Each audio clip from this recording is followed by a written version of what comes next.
Dan Banzino is a former Secret Service agent and an NYPD officer, and he joins us tonight. Dan, it's great to see you. Good to be here, Tucker. So, I mean, my view from day one has been it's not about Trump, it's not about Obama, it's about the political use of our intel and law enforcement agencies. And what we learned today about the memo suggests that that has happened. They've been politicized. Yeah, Tucker, where are the Democrats on this? I thought this was the party of civil liberties. Exactly.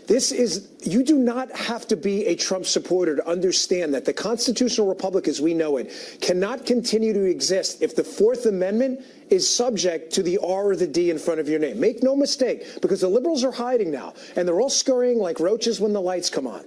They know what happened here. To spy on someone in the United States is legal if you can produce probable cause using legal means of a crime, or that someone is acting on behalf of a foreign agent in violation of some United States crime.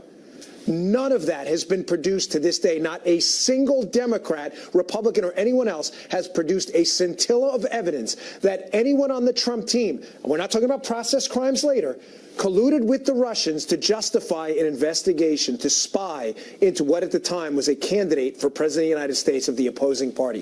This is devastating. Where are the so-called civil libertarians? So what could possibly be the rationale for not reading the memo? Under current House rules, any member of the House can go in. You have to go to a secure location.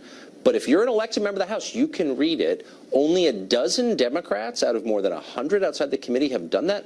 How could they explain that? Here's what's going on here. The way sensitive compartmentalized information works, the systems aren't interconnected, Tucker. So when I was saying a skiff that when I worked in the Secret Service, there's information on certain systems that's not connected to the cloud or the internet. It is in Tucker's place, right?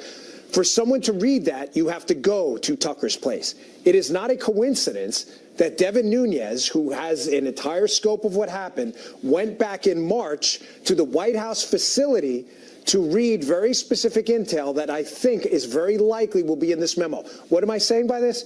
That information was likely briefed to Barack Obama.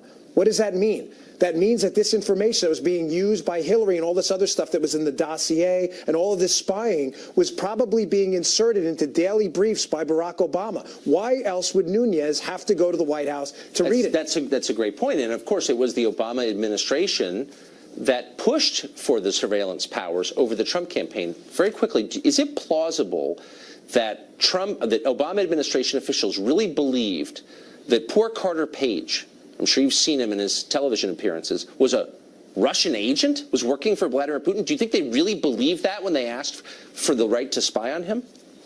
I believe when you think Donald Trump is Satan, you can convince yourself of absolutely anything. That's probably exactly right. Nicely put and true. Dan, thank you. Thank you, sir.